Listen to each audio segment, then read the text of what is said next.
It took only 3 gunshots to shatter the world. Those shots were not fired by the assassin, whose suppressed Sig Sauer P-226 was pointed directly at Ezra Thornton's heart.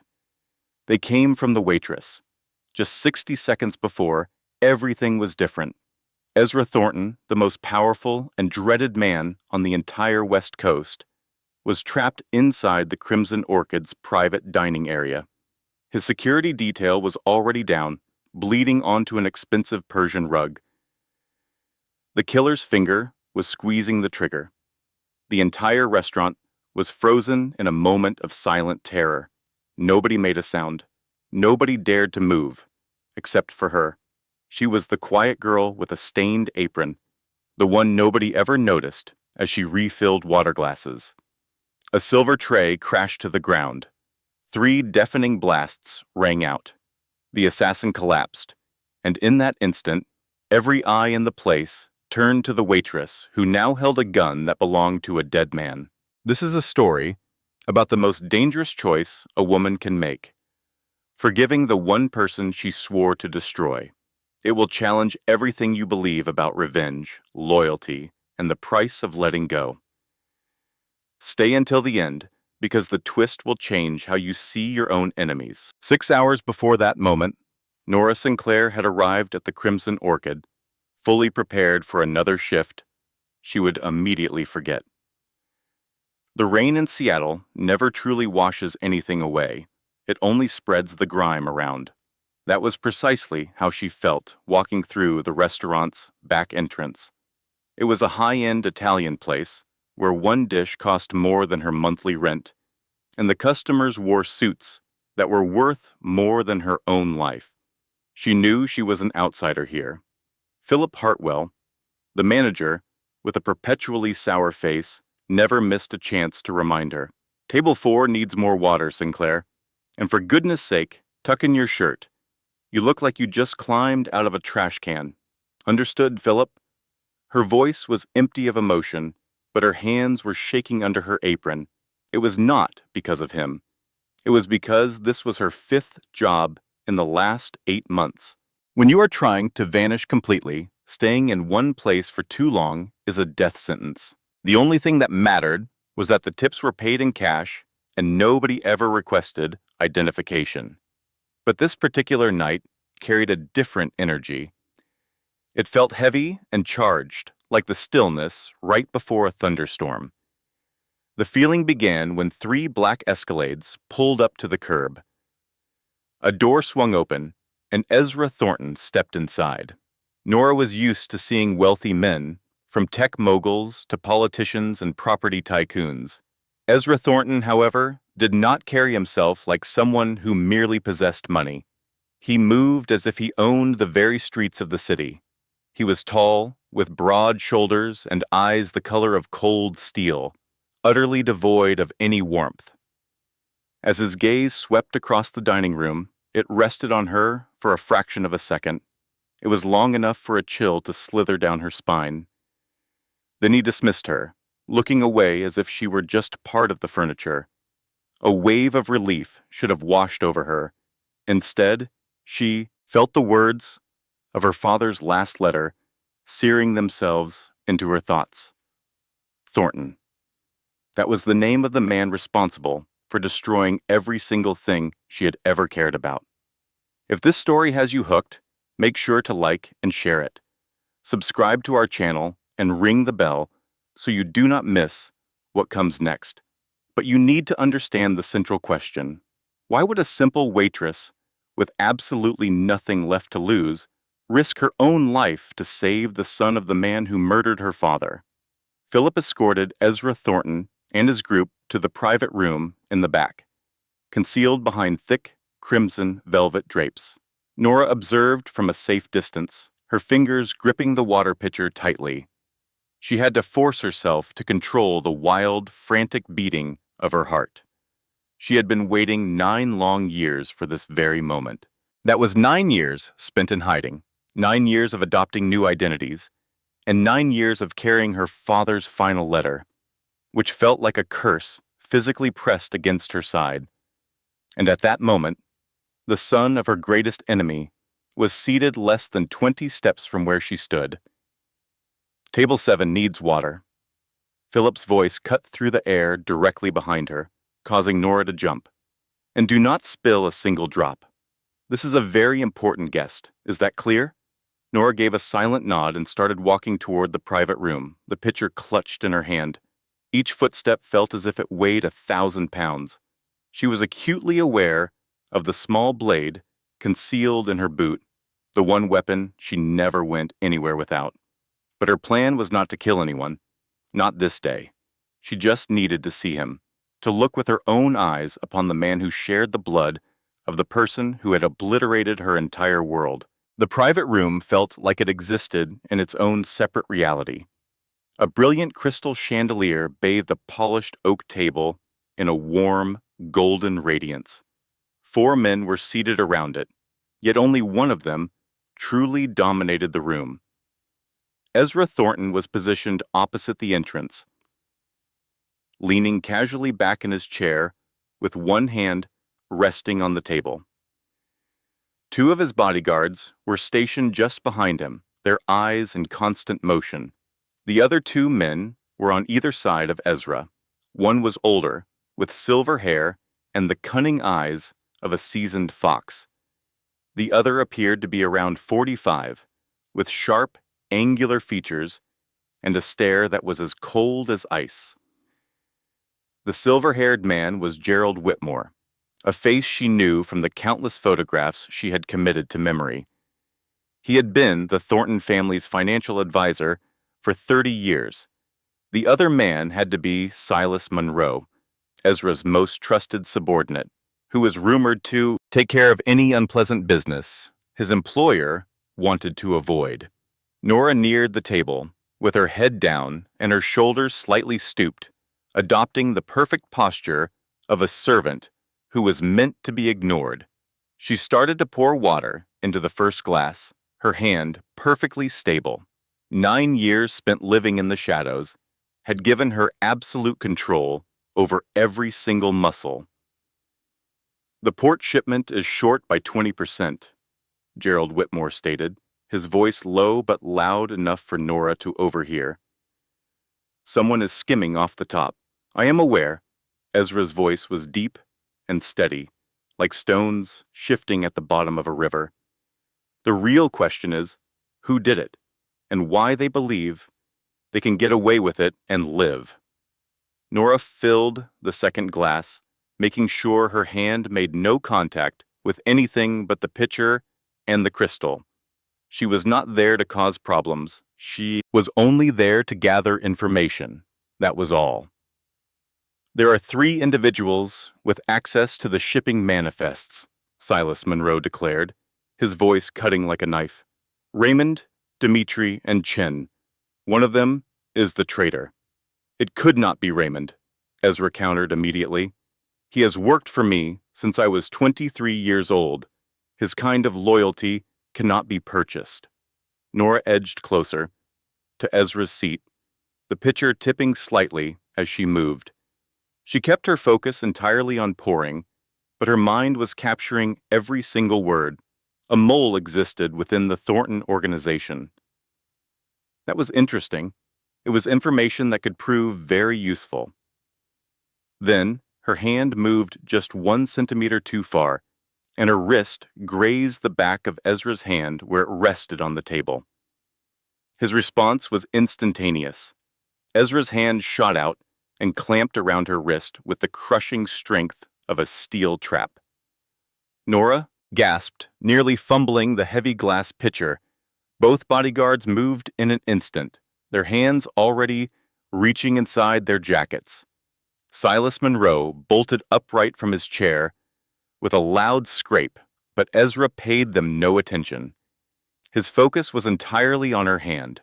Nora felt her face flush with heat as she understood what he was doing. Ezra Thornton was examining the calluses on her palm.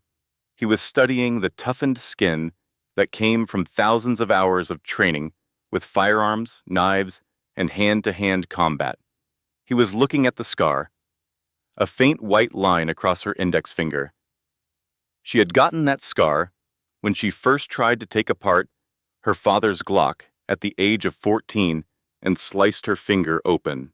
These are not the hands of a waitress. Ezra's voice was barely more than a whisper, but each word landed with the sharp impact of a blade. His eyes traveled slowly up from her hand to meet hers. His gray eyes locked with her brown ones. It was a clash of ice against a hidden, smoldering fire. Nora did not flinch. She had stood before killers, smugglers, and genuine monsters in human form. She would not allow Harrison Thornton's son to see her tremble. I scrubbed dishes for 12 hours a day before they ever let me serve a table, she replied, her voice completely level and calm. My hands are not as soft as a rich woman's. The seconds stretched into an eternity. Silas Monroe was still on his feet, his hand gripping the pistol that was partially drawn from under his coat. Gerald Whitmore observed it all with his sharp, fox-like gaze, taking in every detail. And Ezra Thornton still had his grip on her wrist, his thumb pressing thoughtfully against the calluses, almost as if he were tracing a secret map. And then he let her go. Be more careful, Ezra instructed, his tone completely unchanged. Spilling water on a customer in this establishment will cost you your position. Nora took a step back, giving a slight, submissive bow of her head. I apologize, sir. It will not happen again. She pivoted and walked away. Her heart was still hammering against her ribs like a drum of war. But her expression remained a perfect, emotionless mask. She could physically feel Ezra Thornton's intense stare on her back until she was safely past the heavy curtain of the private room. He had not believed her story. That much was obvious. But he had not told his men to seize her either. Not yet. Nora made it back to the service station and placed the pitcher on the counter. It was only then that her hands started to shake. She had been reckless. After 9 years of hiding, she had nearly given herself away with a single careless touch. However, a part of her, a part she had tried to bury for years, felt something new. When their eyes had connected, it was not just suspicion she had seen in Ezra's expression. She had also seen a flicker of intense curiosity, and that was 1,000 times more dangerous than any accusation. From the relative safety of the service station, Nora kept watch on the private room through a tiny opening in the drapes. The meeting continued, and she kept listening intently. She had learned a critical lesson during her 9 years on the run. The most dangerous threat is never the one you can see coming. It is always the one you least expect. And inside that room, surrounded by powerful men and hidden guns, a traitor was waiting. Nora just had to figure out who it was before they could find her first. An hour went by. The restaurant began to fill with more patrons, and the sounds of laughter and silverware created the usual pleasant noise of a typical evening at the Crimson Orchid. But Nora could not calm the deep sense of unease that pulled at every one of her nerves. She stood by the bar, making a show of polishing glasses, while her eyes ceaselessly scanned the room. Ezra Thornton's private meeting remained hidden behind the thick curtains, but every so often a quiet laugh would escape from within. It was a strange sound coming from the man she had been observing for the last hour. She then saw that one of the 2 bodyguards was distracted by his phone, while the other was motioning for her to prepare the check. They were getting comfortable. The combination of fine food and expensive wine had made them lower their guard. It was a deadly mistake. Nora recognized it instantly because her father's words echoed from her childhood. Death is a thief that arrives not in the storm, but in the quiet that follows. It finds you when your guard is down, when a laugh escapes your lips, when you believe for a single foolish moment that you are safe. The front door swung open. Nora's head snapped up, a pure reflex, and a cold dread seized her entire being. 4 figures stepped inside, their long, dark coats glistening with rain. They ignored Philip, who was already moving toward them with a practiced, welcoming smile. They bypassed the host stand completely. They made no move to wait for a table. They strode into the dining room with the unnerving certainty of men who believe they own the world. But it was not their arrogance that made the warmth in Nora's veins turn to ice. It was their formation, a perfect diamond, with one man leading, 2 at his flanks, and 1 covering the rear. Each man maintained a precise distance of 2 paces from the others. Their shoulders were canted forward, their centers of gravity low, poised for immediate, violent action. These were not ordinary men. They were soldiers or assassins. Nora recognized the tactical movement instantly. Her father had drilled the images from training films into her mind, forcing her to watch them for hours until she could identify every formation in her sleep. Then she noticed their coats, a detail that screamed danger. The bottom buttons were undone. This allowed for unrestricted access to their hips and to the weapons undoubtedly concealed there. Their path was direct and purposeful, leading straight to the private dining room. For Nora, time began to stretch and warp. It was a familiar feeling, the world slowing to the pace of dripping honey, every sight and sound becoming sharp with an almost painful clarity. She watched the leader's hand disappear inside his coat. She caught the faint gleam of dark metal under the restaurant chandelier, the unmistakable shape of a suppressor. She saw his finger was not just near the trigger, but resting upon it. Her gaze shot to the private room, where the target sat unaware. Ezra Thornton was inside, his back partially exposed to the door, sharing a laugh with Gerald Whitmore. One of his bodyguards was captivated by the screen of his phone. The other had his back turned, trying to flag down a server to settle the bill. Perhaps 60 seconds remained, maybe even less. That was the window before 4 suppressed weapons would erupt, filling the room with death and turning everyone inside into a memory. Nora had no time for rational thought. She had no time to question why she would feel any impulse to save the son of her sworn enemy. There was no time to recall her solemn vow to see the Thornton family utterly destroyed, even if it took her final breath. Her body reacted on pure instinct, moving before her conscious mind could raise a single objection. Gun! The word was a raw scream, tearing from her throat with all the compressed terror and survival instinct of the past 9 years. For a single, frozen instant, the entire restaurant held its breath, and then chaos exploded. The lead assassin spun toward Nora, his weapon already coming up, but her scream had cost him a critical fraction of a second. That fraction was everything. In the private room, Ezra Thornton moved like a cornered animal. He threw himself sideways, his hand catching the lip of the heavy oak table to pull himself out of the line of fire. His 2 bodyguards also reacted, but their movements were clumsy, fatally slow, 2 soft, coughing sounds, thip, thip, barely audible over the sudden gasps. The first guard dropped, a perfect dark hole appearing between his eyes. The wall behind him was instantly sprayed with the contents of his skull. The second managed to reach for his own firearm, but a round tore through his throat before he could aim. A fountain of red erupted as he pitched forward, crashing onto the table and sending a cascade of wine glasses and plates to the floor with a deafening shatter. Utter pandemonium broke out. Diners shrieked in terror, kicking over tables and chairs in a frantic scramble for the rear exit. Philip Hartwell dropped to the floor, covering his head with his hands and whimpering like a child.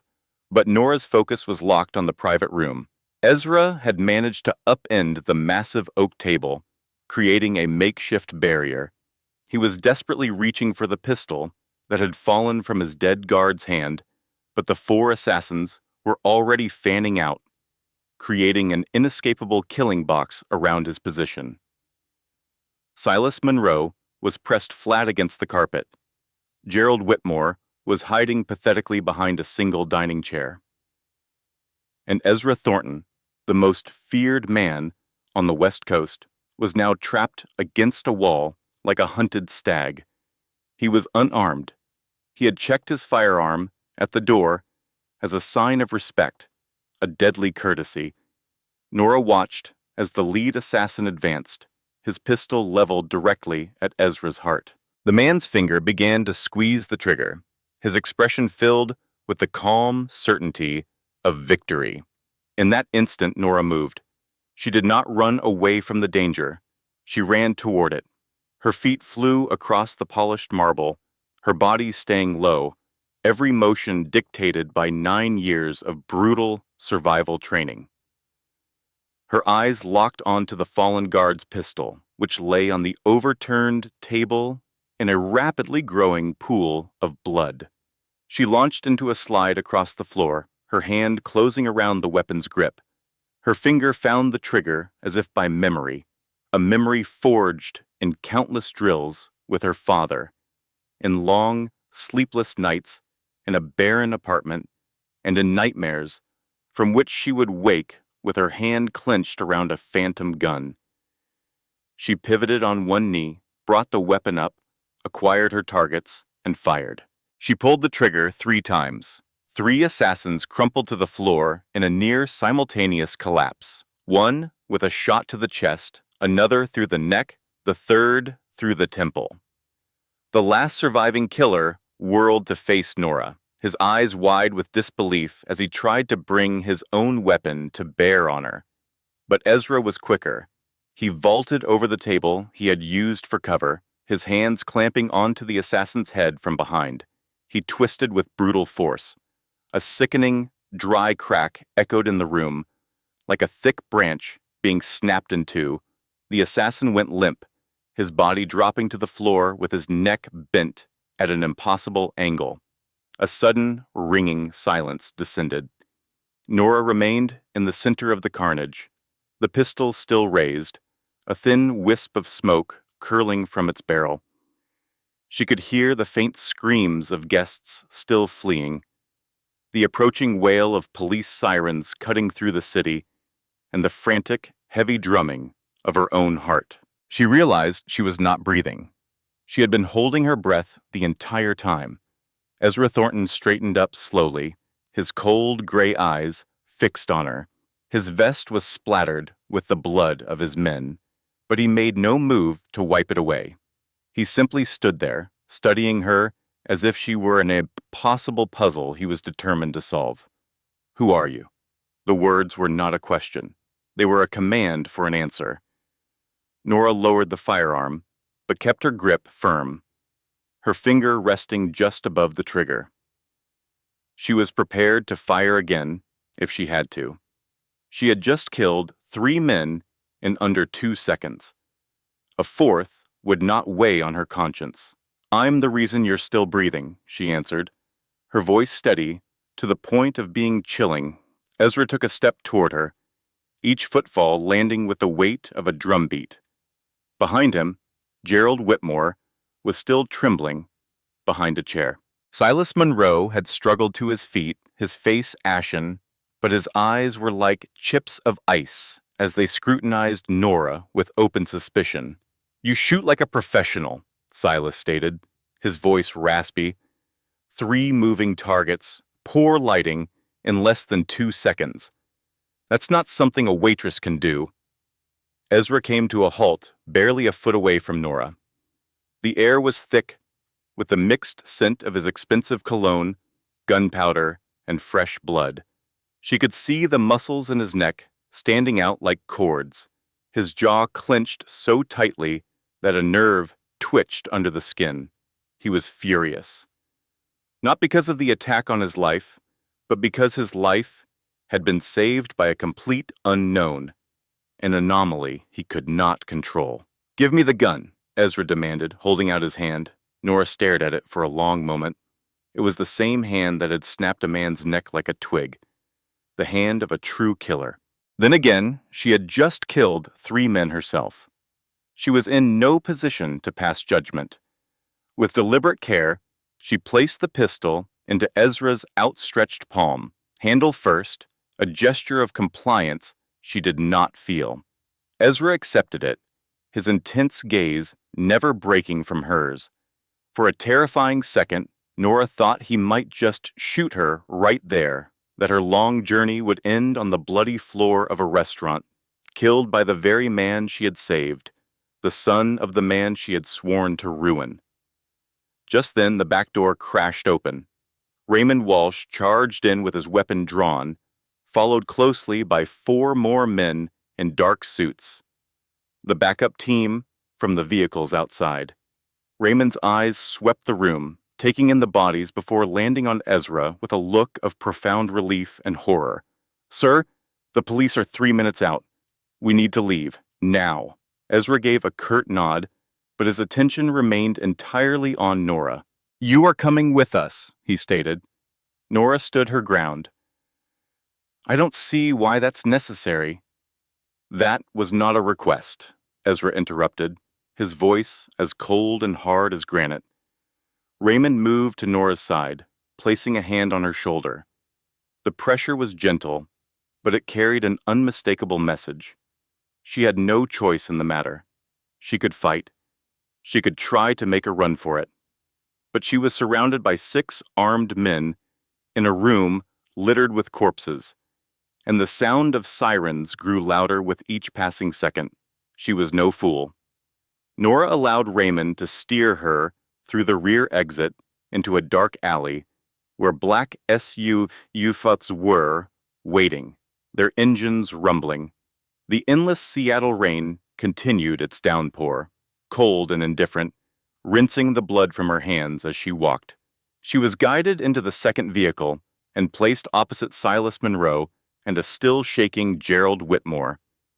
Ezra slid in beside her, his powerful build consuming the remaining space.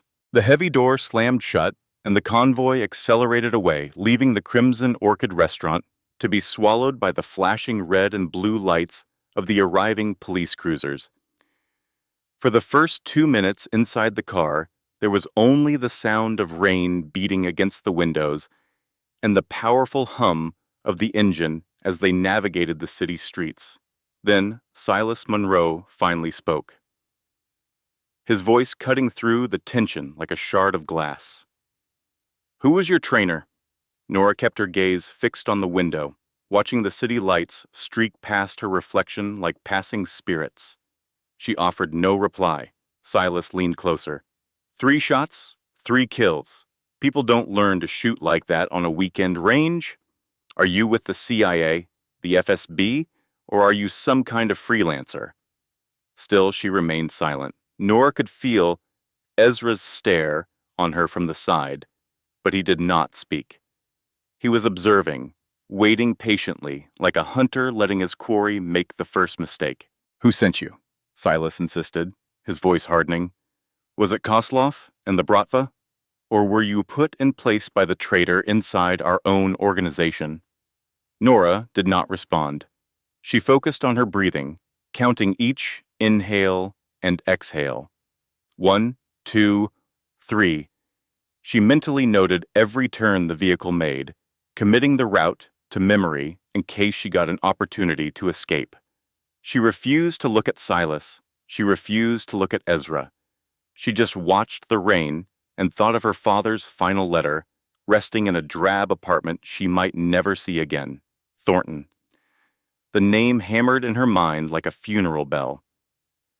She had just saved a Thornton. What would her father say if he ever found out?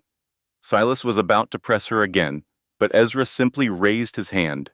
It was a tiny movement, but Silas immediately fell silent. Ezra finally turned his head to look directly at her. "She will talk," he said, his voice calm, confident, and utterly devoid of doubt, low and steady. Upon their arrival, Nora kept her face forward, but she felt his stare just the same. His gaze was a physical weight on the back of her neck, a sharp edge promising to slice deep when the moment was right. After nearly 40 minutes on the freeway, the convoy veered onto a twisting, narrow lane. Towering cedar trees formed a dense canopy overhead, swallowing the moonlight whole and plunging them into darkness. Nora committed every single detail to memory.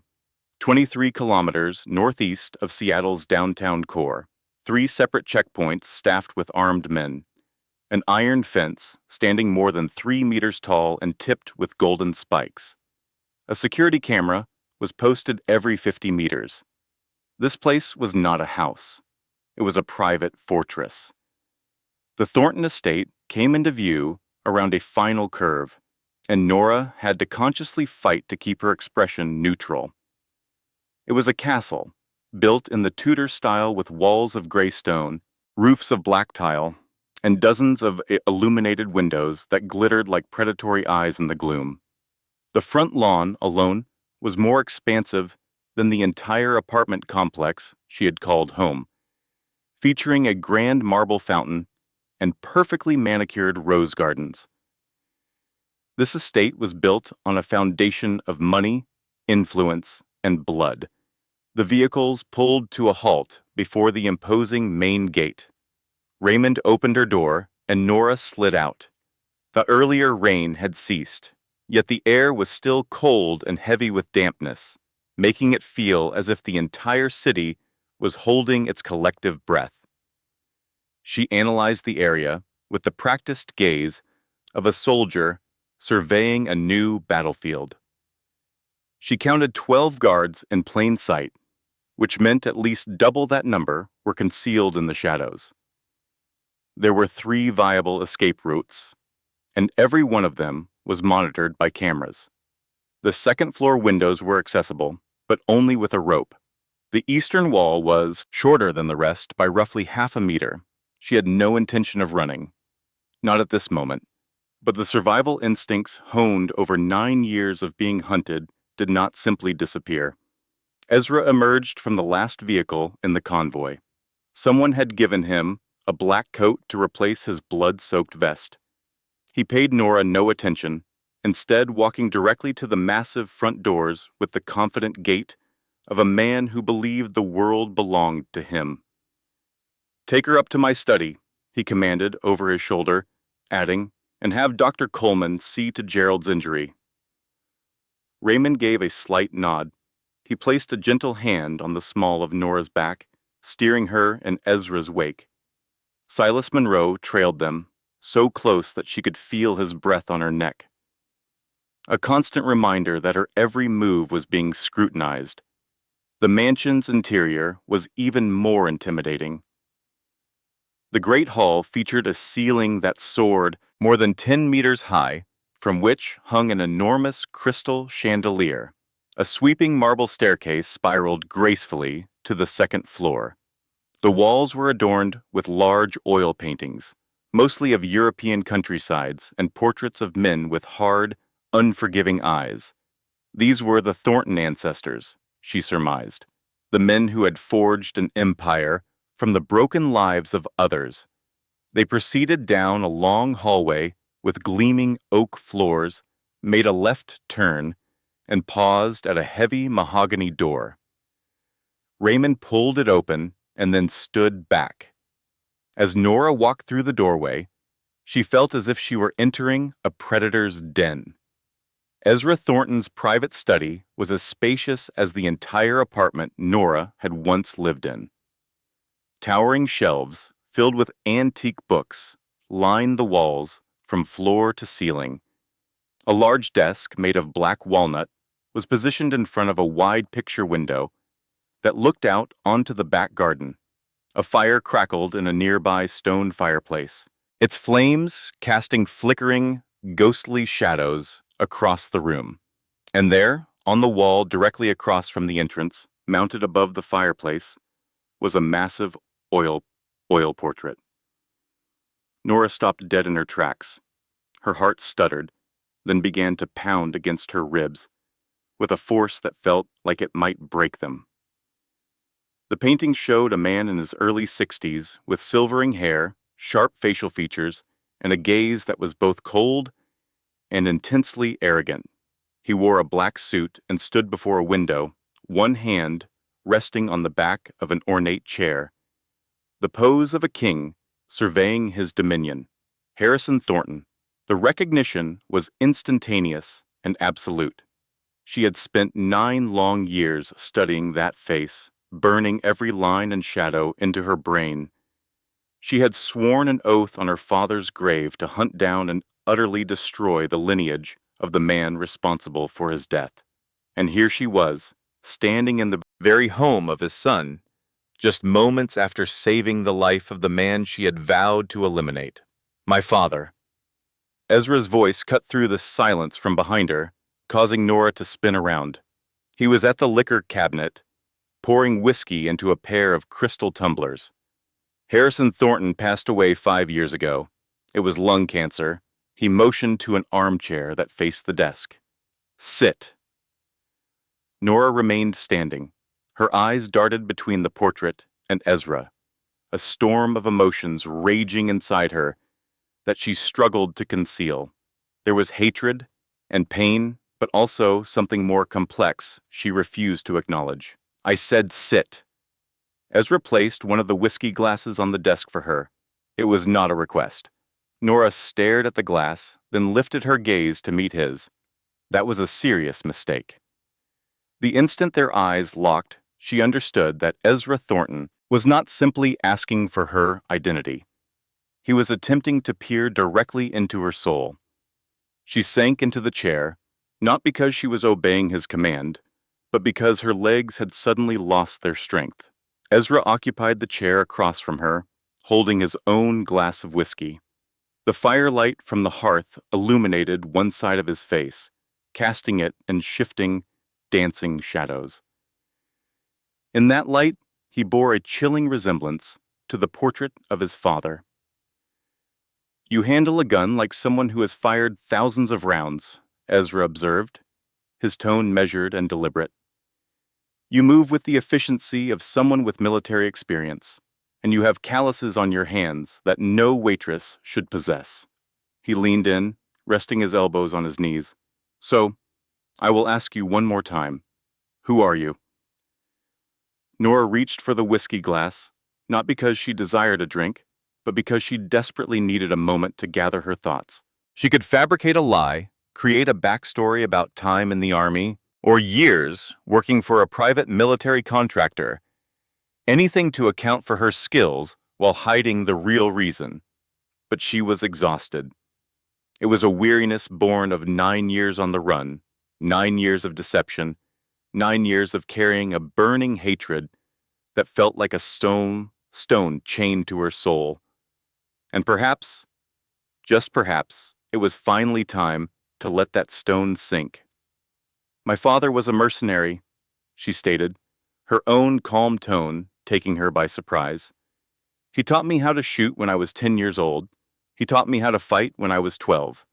He taught me how to survive when he accepted that this world has no mercy for the weak.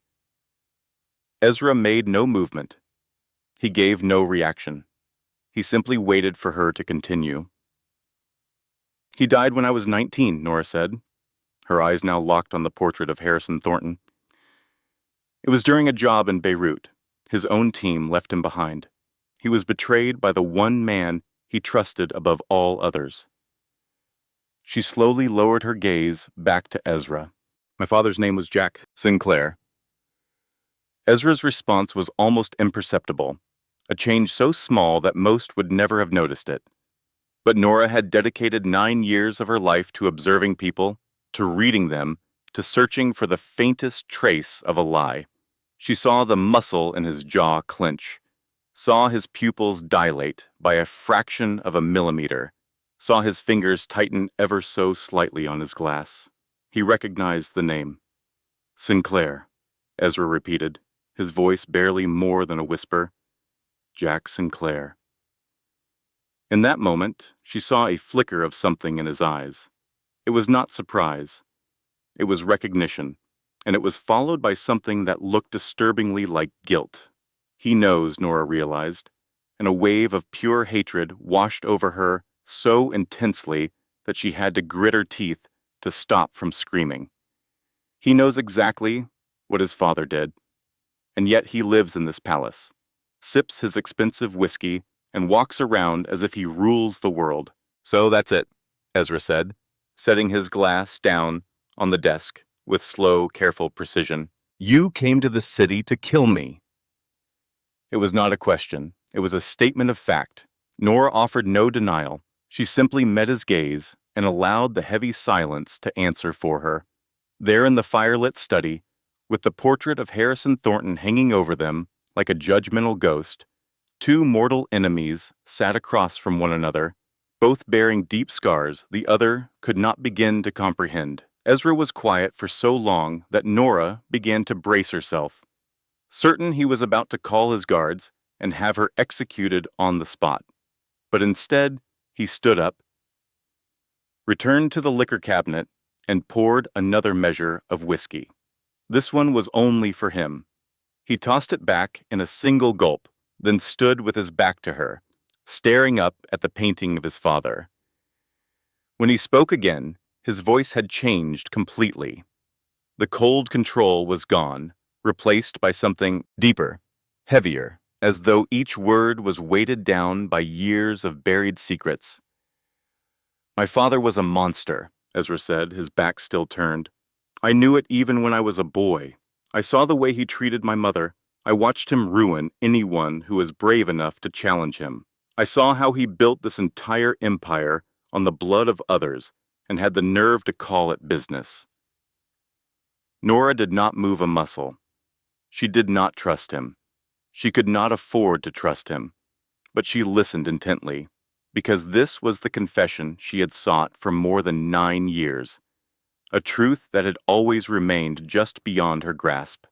"Beirut," Ezra continued, his knuckles white as he gripped the empty glass. "I knew about what happened there. Not right away. My father was a master of concealment, of reducing human lives to mere numbers on a page, and to sterile reports about failed missions and acceptable losses." He finally turned to face her again, and in that moment, Nora saw an emotion in his eyes she never would have anticipated. It was exhaustion, a profound weariness that seemed to emanate from his very soul, as if he had shouldered this burden for so long it was now crushing him from within. "I found his journal 2 years ago," Ezra explained. "After he passed, I was clearing out his old office, getting ready to take control of the family business.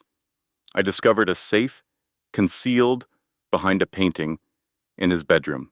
It contained financial ledgers, corporate documents, and a personal, handwritten journal."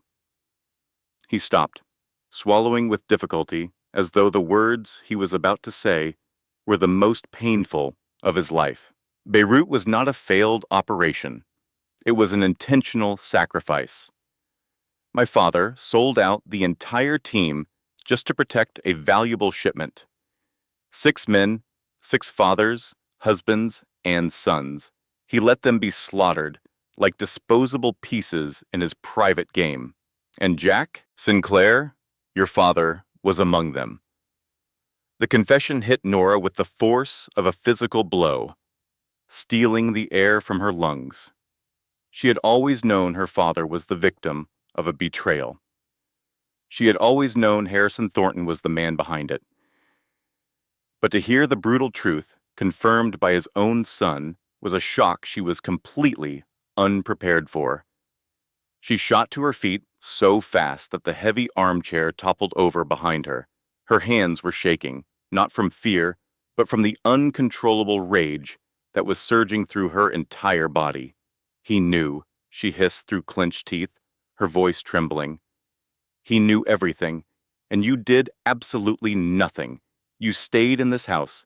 You spent the money and enjoyed the power that was bought with my father's life. And you did nothing." Ezra did not flinch from her fury. He stood his ground, absorbing every word she threw at him, like a penance he had long since accepted he deserved. I did do something, he said, his voice quiet and tired. For the last 2 years, I have dedicated myself to finding the relatives of the men who perished during that mission. I located 5 out of the 6 families. I had funds sent to them anonymously, not as an apology, because my father's actions can never be forgiven, but it was the only decent thing left to do. He fixed his gaze directly on Nora. The only person I could never track down was the daughter of Jackson Clare. He had a wife who was already gone and 1 child. But that daughter completely disappeared from every record 9 years back, as if she had ceased to exist. It felt as though the floor had dropped out from under Nora's feet. He had actually searched for her. He tried to locate her. For what reason? To say he was sorry? To buy his way out of guilt with money? As if her father's life were a commodity? "Do not expect me to forgive you," she said, her voice shaking with carefully controlled rage. "Your money cannot purchase forgiveness. Nothing can?" I am not asking for your forgiveness," Ezra countered, his voice taking on a surprisingly gentle tone. "I have not earned it. No one from the Thornton family has." He moved toward her, closing the distance until he stood just within arm's reach. "But I am not my father. I do not abandon the people loyal to me. I do not betray the trust of others. And at this moment, I have an assassin who wants me dead. There is a traitor working within my own organization, and there is a woman who just saved my life despite having every possible reason to let me perish."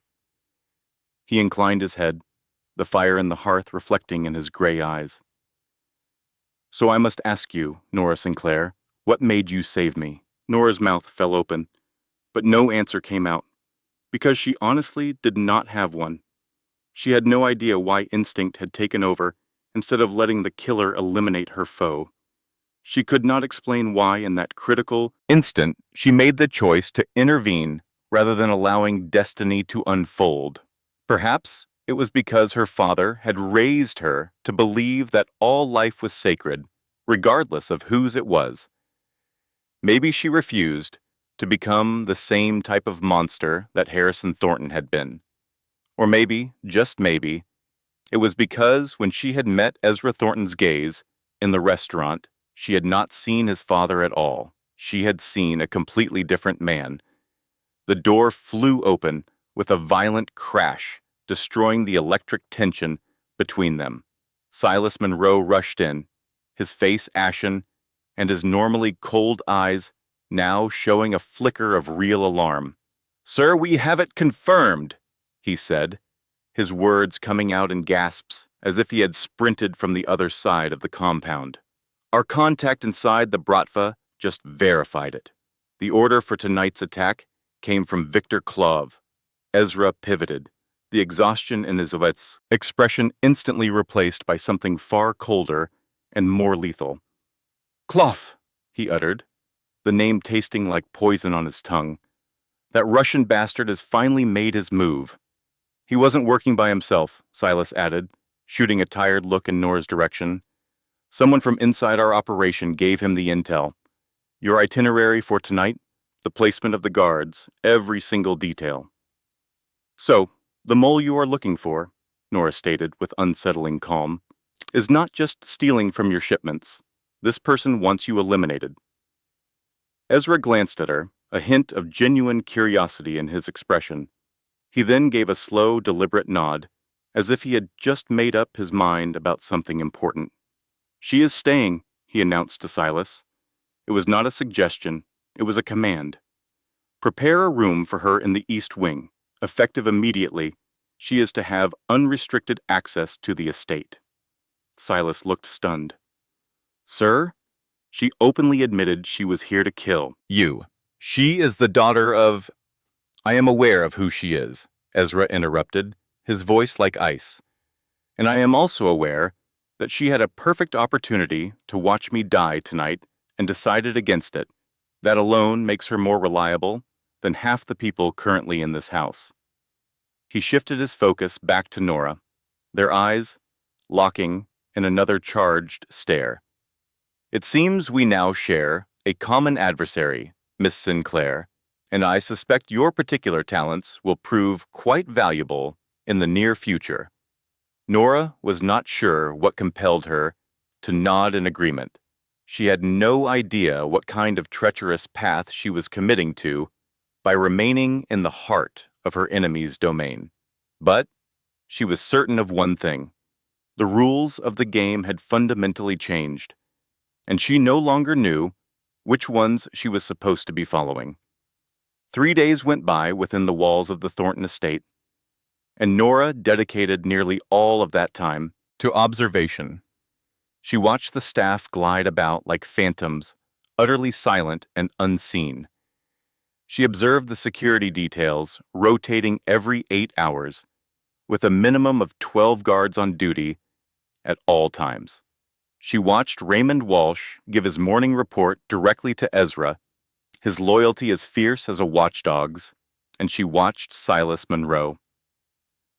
There was something deeply unsettling about that man. Nora could not identify it precisely, but her survival instincts, honed over 9 years, screamed a warning whenever he was near. It was the subtle things that most people would not even notice. The way Silas glanced at his phone too frequently, always tilting the screen to conceal it from view.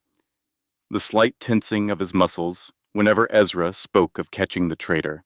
The way he would vanish for brief periods without any explanation or update.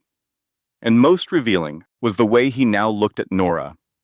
It was no longer with suspicion, but with an emotion that was much closer to fear, as if he sensed she could see the secrets he was desperate to keep buried. On the evening of that third day, Ezra called for a meeting in his private study.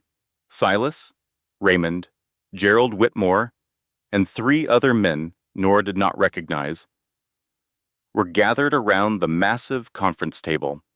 She was gestured to a chair in the corner, positioned as an observer, not a contributor. "We have new intelligence on Clove," Ezra stated, his voice professional and detached. "He is arranging a meeting with his associates from Moscow next week. This will be our window of opportunity to strike." Nora followed the details of the discussion, but her attention remained fixed on Silas. She saw it the instant Ezra specified the exact date and time for the proposed meeting. Silas's fingers made an involuntary twitch toward the pocket that held his phone. It was just a flicker, a minuscule gesture, but it was all the confirmation she needed. The mole was not Raymond. It was not Chen or Dmitri, as others had theorized. The traitor was the man seated directly to the right of Ezra Thornton, a man who had served by his side for 15 years. The meeting concluded after an hour had passed. The other men filed out one by one, but Nora remained in her chair. She held her position until she and Ezra were the only 2 left in the room. The fire in the hearth threw long, flickering shadows against the walls. She could have spoken, but in a house that could be bugged, speaking was a risk she would not take. Instead, Nora rose and walked over to Ezra's desk, where she picked up a pen and a clean sheet of paper. Ezra tracked her movements, his gray eyes narrowing with intrigue. She wrote 3 simple words on the page, then angled it for him to see. "Silas is the rat." Ezra scanned the message, his expression a perfect mask, though a brief clenching of his jaw betrayed the silent fury building beneath his composure. He gently took the pen from her fingers and wrote a single word beneath her accusation: "Proof." Nora accepted the pen back and wrote again, listing her observations: phone, glances when traitor is discussed, hand goes to pocket when he hears sensitive intel, vanishes without reason. Ezra studied her notes, then looked up at her. In his eyes, Nora saw something she had not anticipated at all. It was respect. He wrote one more word: bait. Nora nodded in understanding and added to the page: Feed Silas false information, a location, a time. Make sure only he knows it. If Clov's people are there, you have your proof. Ezra stared down at the paper for a long, quiet minute, the firelight highlighting the sharp planes of his face. He then gave a slow, deliberate nod as a cold, predatory smile formed on his bed's lips. He wrote the final line, Pier 6, tomorrow at night. Only Silas will know. Nora read his words and gave a single, sharp nod. She understood the strategy perfectly. If Victor Clove or his operatives showed up at Pier 6 the next night, it would be the absolute confirmation that Silas Monroe was the traitor. Ezra took the sheet of paper, crumpled it into a tight ball, and tossed it into the fireplace. They stood together in silence, watching as the flames devoured the words, turning their plan into nothing more than ash. When he finally turned to face her again, his expression had shifted. It was no longer just curiosity or suspicion. It was something far more profound and much more dangerous. "You have a sharp eye," Ezra commented, his voice a low, rumbling growl. "Your father taught you well." "He taught me what I needed to survive," Nora shot back, holding his intense gaze. "That included learning how to spot the person who is about to plunge a knife in your back." Ezra tilted his head, the firelight bisecting his face with dramatic light and shadow, like a figure from a Caravaggio painting. "So tell me, do you believe I will plunge a knife in your back?" Nora stared right back at him, without a hint of hesitation. "I believe you will do whatever is required to safeguard what belongs to you, and at this present moment, I do not pose a threat to that." An electric silence stretched between them for a moment. Then Ezra nodded slowly, as if she had just passed some unspoken evaluation.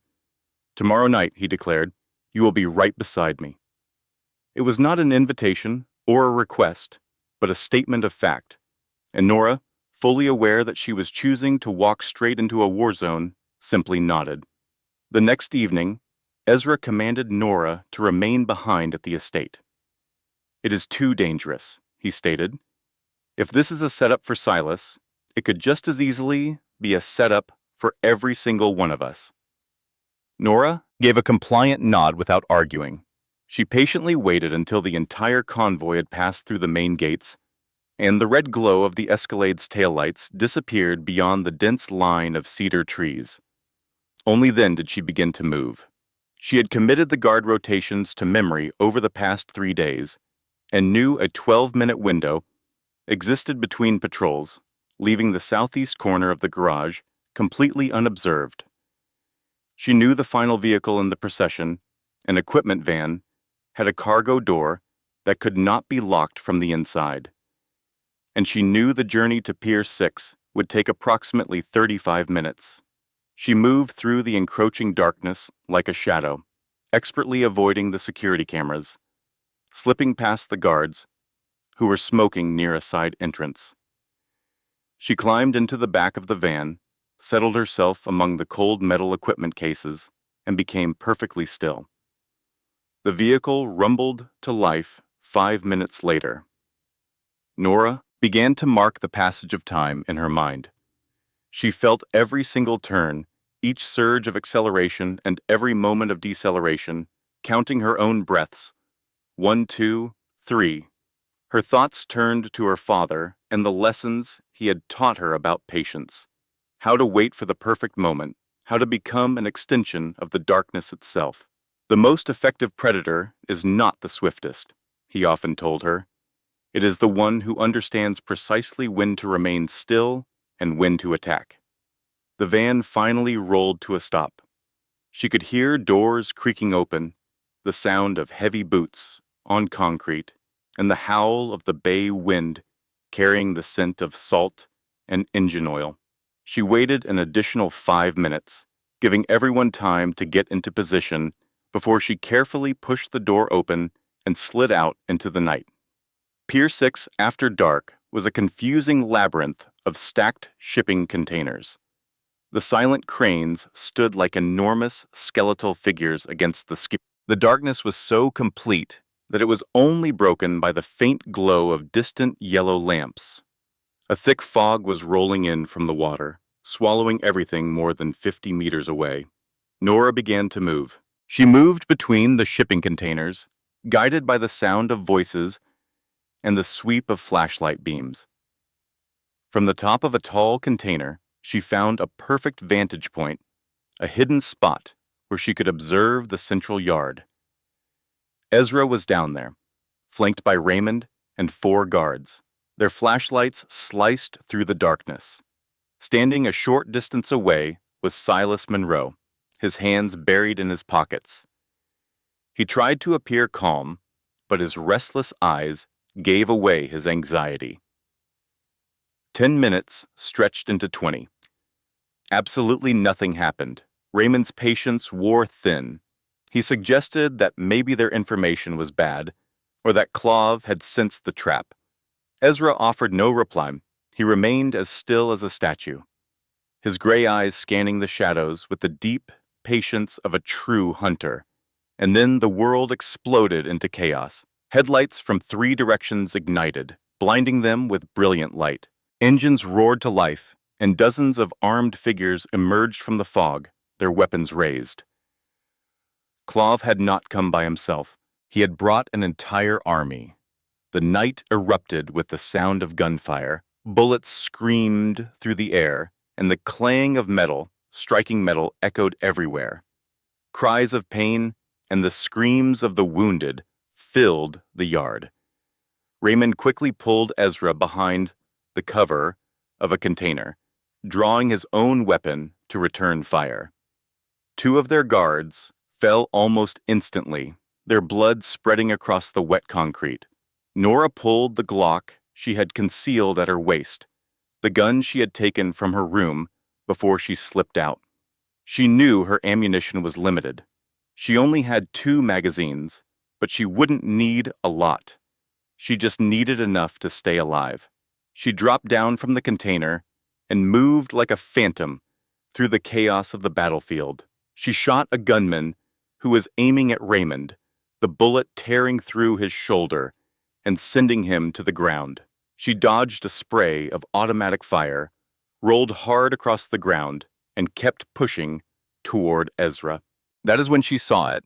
Silas Monroe was not fighting on their side. He was slowly backing away from the fight, using the surrounding chaos as a shield to move unnoticed. He was heading directly for Ezra, whose attention was fixed on the attackers in front of him. For Nora, time seemed to grind to a halt. She watched as Silas pulled his own gun. She saw him lift the barrel and take aim at the back of Ezra's head. She saw his finger begin to squeeze the trigger. She did not hesitate. She fired.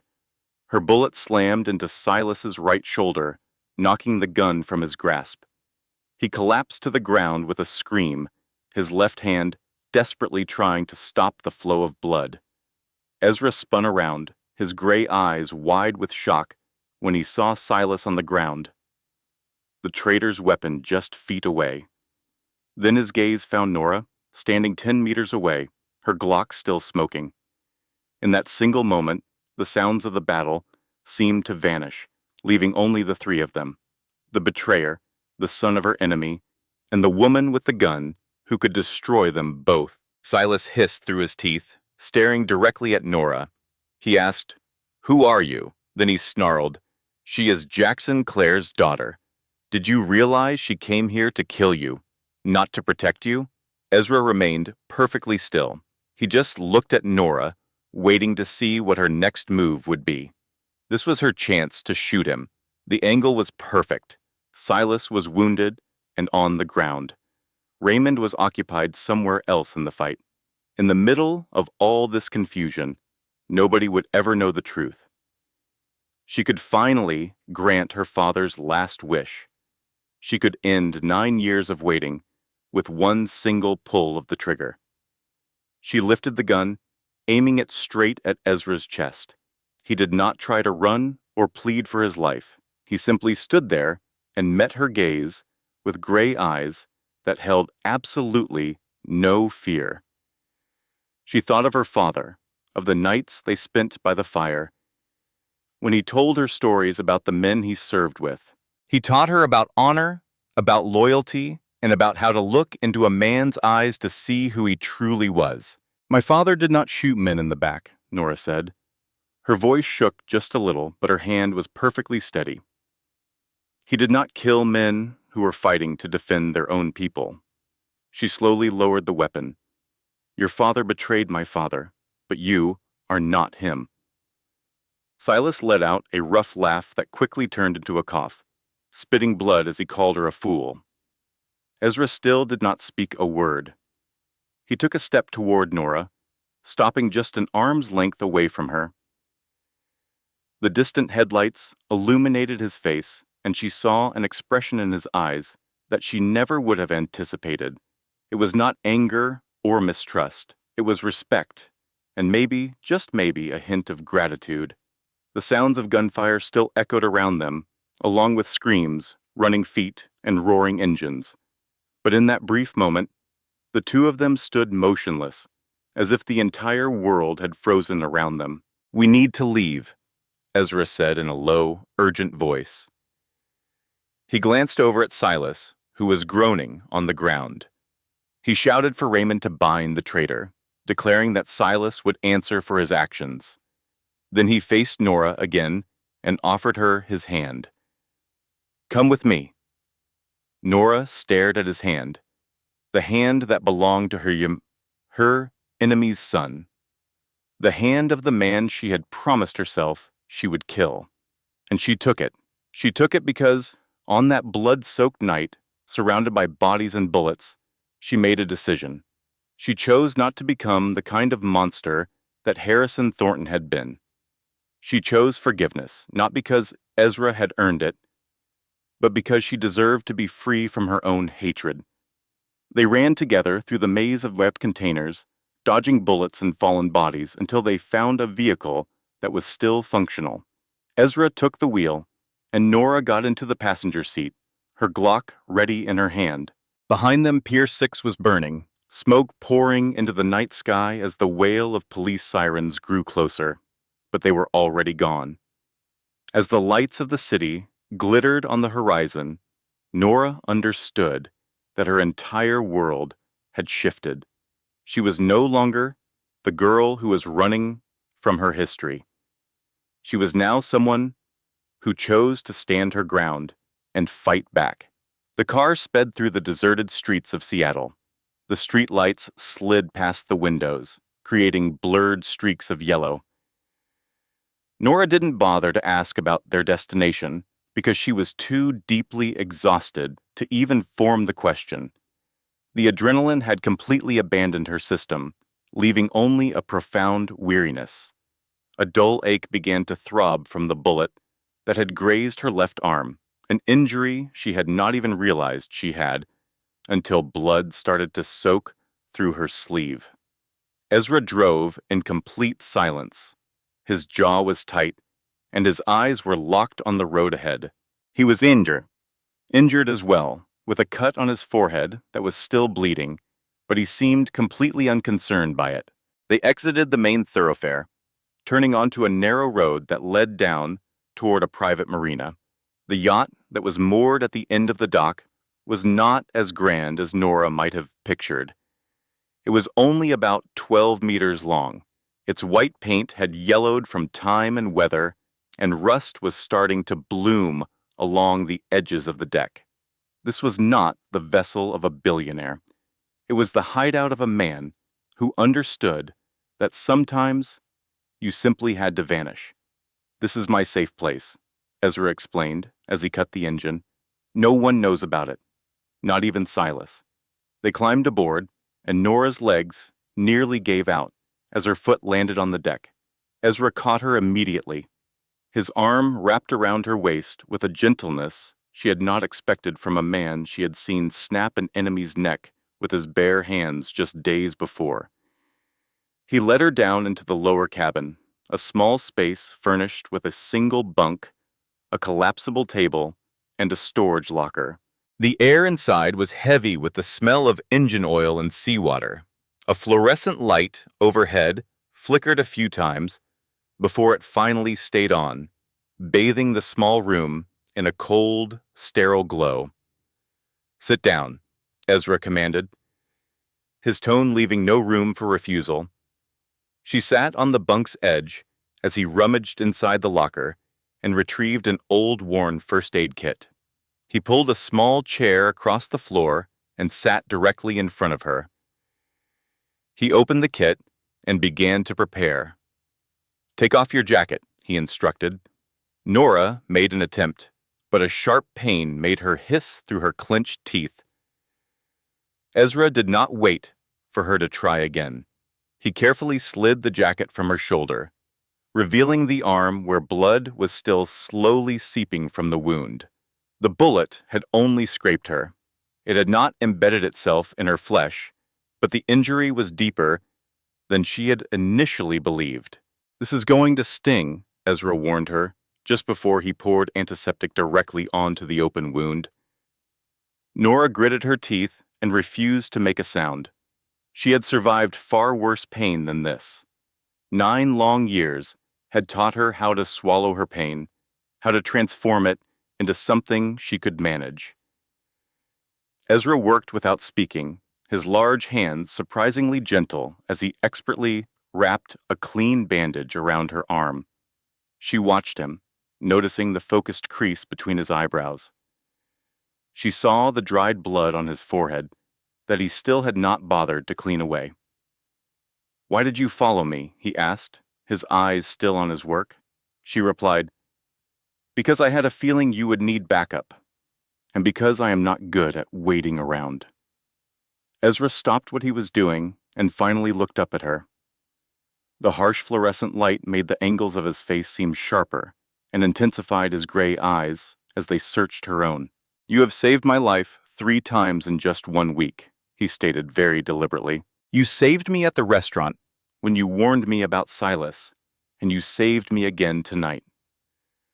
Nora did not respond. She was not sure what she could possibly say. She did not fully understand her own actions. "Why did your father die?" Ezra asked her, his question coming out of nowhere. "I don't mean because of his job. I mean, why was he doing that kind of work to begin with?" Nora lowered her gaze to her own hands, to the calluses that her father had passed down to her like some kind of inheritance. "It was because of my mother," she said, her voice completely flat. "She was diagnosed with cancer. We had no money. We had no health insurance. My father did whatever he could think of to save her." A heavy silence filled the small cabin, punctuated only by the sound of water lapping against the boat's hull and the far-off drone of a cargo ship somewhere out in the bay. "She died anyway," Nora added. "When I was 12 years old, we sold our house to pay off the hospital bills. After that, we lived in our car for 6 months. My father just kept taking on new jobs. Each one was more dangerous than the one before it, because he did not have any other skills. And then came Beirut," Ezra said softly. Nora nodded. "And then came Beirut. I received his ashes in the mail. They came with a letter and just enough cash to get by for a couple of months. The letter itself had only 2 words written on it. Thornton betrayed. Never forget." Ezra lowered his head. His hand was still resting on her bandaged arm, as if he had forgotten it was even there. "So, what did you do after that?" "For all of those 9 years, I just disappeared," Nora told him. "I worked 27 different jobs in 14 different cities. I never stayed in one place for more than 4 months. I had no friends, no lovers, nothing in my life except for survival and waiting." "Waiting for what?" he asked. "For an opportunity," she said, meeting his gaze directly. "I was waiting for the chance to find the Thornton family and to finish what my father was not able to." Ezra held her gaze without flinching. He showed no trace of fear or anger, only a deep understanding and perhaps a flicker of pain. "So why did you not kill me?" he asked, his voice barely a whisper. You had the opportunity, more than once. Nora weighed her response for a long moment. She could have told a lie. She might have spun a noble tale about forgiveness or mercy, but she was done with lies. Because when I stared into your eyes, she said with quiet honesty, I did not see Harrison Thornton. I saw someone different. I saw a man who went back to rescue a stranger in a restaurant. A man working to clean up the disastrous legacy his father created. A man who refuses to desert his people, even when they wish for his death. She paused, drawing a deep breath. My father always told me, never judge people by their bloodline. Judge them by the choices they make. And the choices you make are not your father's. Ezra watched her for a long time, his gray eyes steady and unblinking. Then he raised a hand, and his thumb traced a light path along her jaw. The touch was so gentle that Nora almost believed she had imagined it. You have been carrying this weight all alone for far too long, he said, his voice hoarse. Nora was unsure what to do or say, so she simply remained there, in the cabin's cold light, while her enemy's hand rested on her face. And for the very first time in 9 years, she did not feel utterly alone. They did not run. That was the first thing Ezra spoke as dawn began to paint the Seattle horizon, a soft pink, through the little cabin window. Claude believes I am dead. He is celebrating this evening at the Velvet Room, crowning himself the new monarch of this entire city. Ezra got to his feet and walked to the cabin's corner, yanking a tarp from a large wooden chest. Underneath was an arsenal Nora had never anticipated.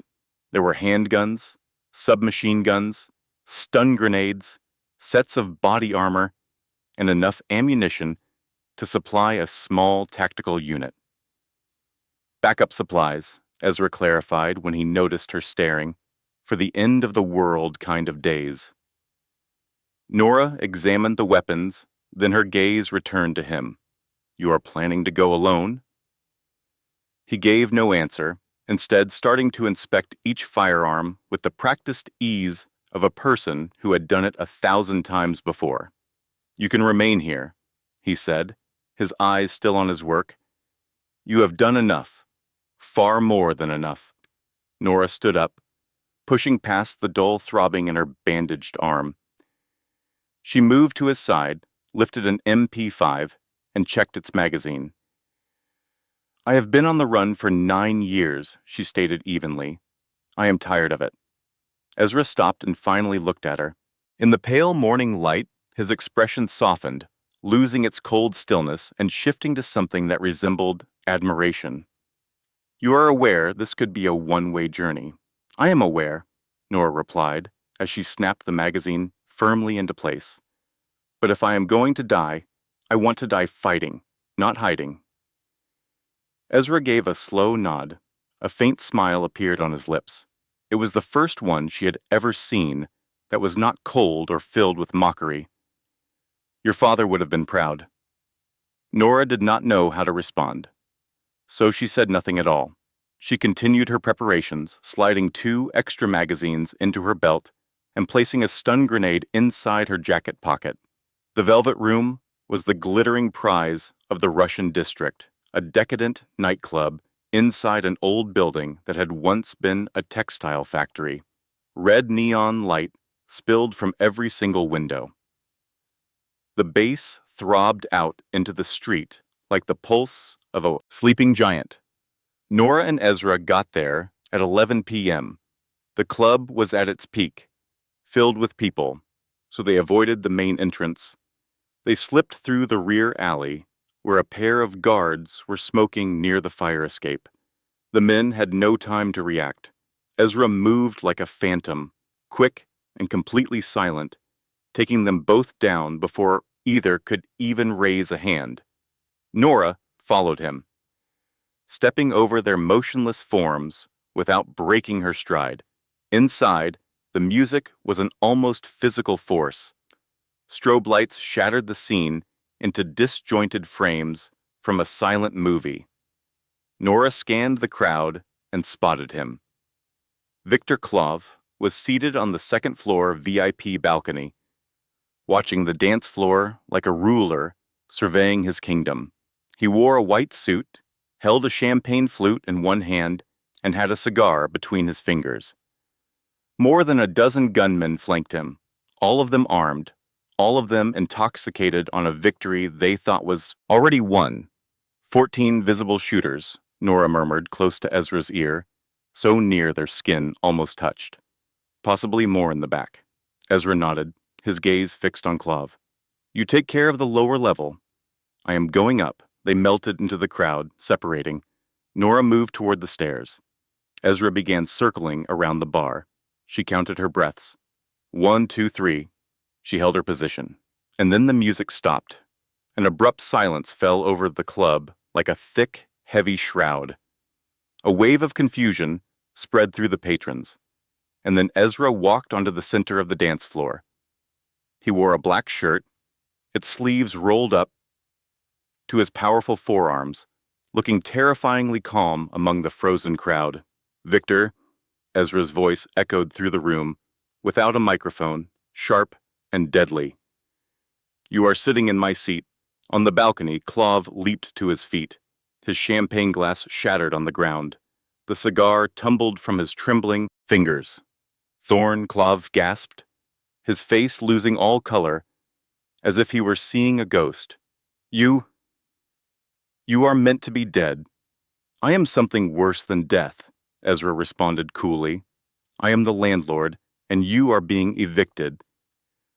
Klov's fear quickly curdled into fury. He snapped his fingers and shrieked, Kill him! Kill them both! The balcony exploded with activity.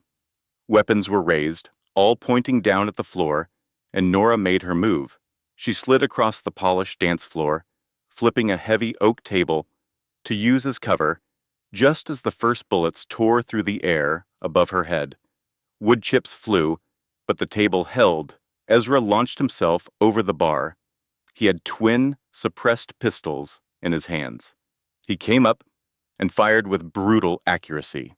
1, 2, 3. 3 of the shooters went down.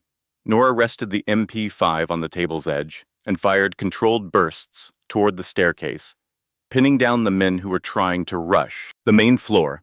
2 of them fell, and 3 others scrambled back for cover. Surround them, Klov screamed, his voice breaking with rising panic. Do not let them get away. 3 gunmen tried to advance from the rear, attempting to flank them. Nora saw the move and acted instantly. She pulled the stun grenade, ripped out the pin, and tossed it in a high arc. She squeezed her eyes shut and covered her ears. The device detonated in a flash of white light, searing the vision of anyone looking. The 3 men cried out, grabbing at their faces, as their weapons clattered to the floor. Nora surged out from behind her cover and dropped each one with a precise series of shots. Ezra had reached the balcony, moving like water, fluid and deadly, disarming and disabling his opponents with ruthless efficiency. He closed in on Klov, who was trying to escape through a back door, shoving his own men into Ezra's path as human shields, a total coward disguised as a king. Nora raced up the stairs, leaping over bodies, her focus locked on Ezra and Klov. She saw Klov whirl around, pulling a gold-plated Desert Eagle and aiming it directly at Ezra's chest. She did not hesitate. She just fired. The bullet tore through Klov's right shoulder. The ornate handgun went flying. Klov crumpled to the ground, screaming as blood sprayed from the wound. Ezra glanced down at him, then looked toward Nora.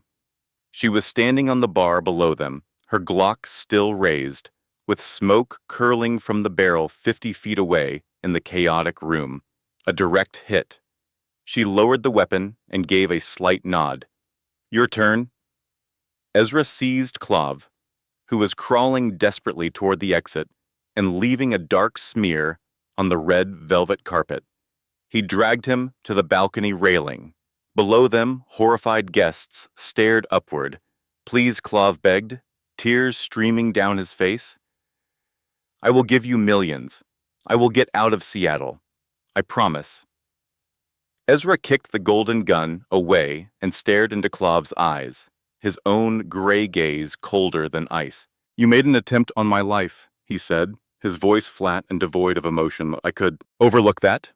It is just business." He tilted his head slightly, pulling Clav even closer. "But you tried to murder the woman who saved my life. And that is personal." "Who is she?" Clav cried out, his voice frantic with terror. "Who is this woman that you would protect her like this?" Ezra looked down at Nora, who stood among the destruction, her hair wild, her face flecked with the blood of their enemies, a gun still clutched in her hand. She did not look like a waitress anymore. She looked like a goddess of war. "She is the partner you never saw coming," Ezra said, and then he pushed Clav over the railing. The Russian boss plummeted, crashing onto the DJ booth in a shower of sparks and broken electronics. His scream was cut short by the impact of metal. A profound silence descended. Ezra stood on the balcony, looking out over his city. The enemy had been defeated. The traitor had been exposed. He was king once more. Before coming down the stairs, Ezra's eyes met Raymond's, and he got a silent, grim acknowledgement, which confirmed that Silas Monroe had been permanently removed from the organization. His act of betrayal had ended at the bottom of the sound. When Ezra reached the bottom of the staircase, he did not walk toward the exit. He went directly to Nora. Nora remained standing in the wreckage of the velvet room, the gun still held loosely in her hand, the air tasting of gunpowder and blood. She was exhausted, a deep fatigue that reached her bones. But for the very first time in 9 long years, she did not feel like she was running anymore. Ezra came to a stop in front of her, his black shirt stained with blood, the cut on his forehead still fresh. He looked at her with those gray eyes, which were no longer cold and still, but now held something much deeper, something she was not brave enough to name. "Is it finished?" she asked, her voice strained and hoarse with exhaustion. "This war is finished," Ezra confirmed. He reached out and gently took her hand, the hand that was marked with calluses from a trigger, the hand that had rescued him 3 times in a single week. "But there is still more work ahead. Clav was just one of our enemies. There will be more. There are always more." Nora looked down at his hand covering hers. "So what is it that you want from me?" "Stay," Ezra said, his tone low and certain, "not as my servant and not as a weapon, but as my equal." She lifted an eyebrow in disbelief. "You are asking the woman who promised to kill you to become your partner?" "I am asking the woman who had every single reason to let me die and decided not to," Ezra corrected her. "I am asking the only person in this entire city that I actually trust." Nora remained quiet for a very long time. She thought about her father, about the 9 years she spent fleeing, about all the nights spent in cheap rooms, questioning if her life had any meaning beyond mere survival, and waiting for a chance at revenge. She looked at the man standing before her, the son of her greatest enemy, the man she was supposed to despise, the man she should have killed, but she did not hate him. She was not sure what she felt, but it was not hatred. "This is not some fairy tale," she said with caution. "I am not searching for a prince or a castle." "I know that," Ezra said, stepping closer until only inches separated them, "and I am not going to promise you that life will be easy. There will be more enemies, more bloodshed, and more nights exactly like this one." "Then what are you promising me?" "I promise that I will never desert you," Ezra said, holding her gaze. "Not the way my father deserted yours. Never." Nora felt a tight knot in her chest finally begin to loosen. She finally let go of something she had clutched for 9 hard years, It was not total forgiveness or love at first sight. It was just the quiet realization that the past was set in stone, but the future was not. Okay, she agreed. But next time, I am picking the place, and we are not having Italian. Ezra's laugh was real, not the cold, cruel smile she knew so well. He leaned down, and then he kissed her. It was a kiss that tasted of gunpowder and blood, of exhaustion and of victory. It was the taste of two people who journeyed through hell and were somehow still standing. No fireworks exploded, no romantic music played. It was just two damaged souls finding comfort in the ashes. When they separated, the wail of sirens cut through the night. Ezra took her hand and led her out a back exit. They walked down the dark alley and vanished into the Seattle night. In their wake, the velvet room burned to the ground. Before them was a future no one could predict, but for the first time in 9 long years, Nora Sinclair was not facing it alone. The invisible server had transformed into the only woman the most powerful man on the West Coast truly saw. She did not just save a mafia boss. She freed herself from a prison of hatred and deep loneliness. This shows that the person pouring your water might just be the most formidable one there, and the one you call your enemy might be the person who stands with you when everyone else walks away. This story reminds us that our past does not define who we are. Our choices do. Nora could have picked a path of hatred, but she chose forgiveness. Ezra could have stayed in the shadow of his father's sins, but he chose to forge a different path. Each day, we all stand at a similar crossroads, making choices between our past and our future, between hatred and forgiveness, between running away and confronting the truth. The important question is, what path will you choose? If this story touched you in some way, we ask that you please like it and share it with those you love. Do not forget to subscribe and activate notifications so you will not miss the heartfelt stories we share every day. We would love to read your own thoughts.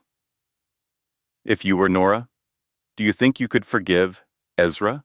If you have ever carried a heavy past, what helped you learn to set it down? Please share with us in the comments because your story matters, and we value every word you write. Thank you for spending your time with us. We wish you and your loved ones strength, peace, and joy in all of your days. Goodbye for now, and we will see you in the next video. This content was carefully researched, developed, and manually edited by our team to bring you meaningful stories and valuable life lessons.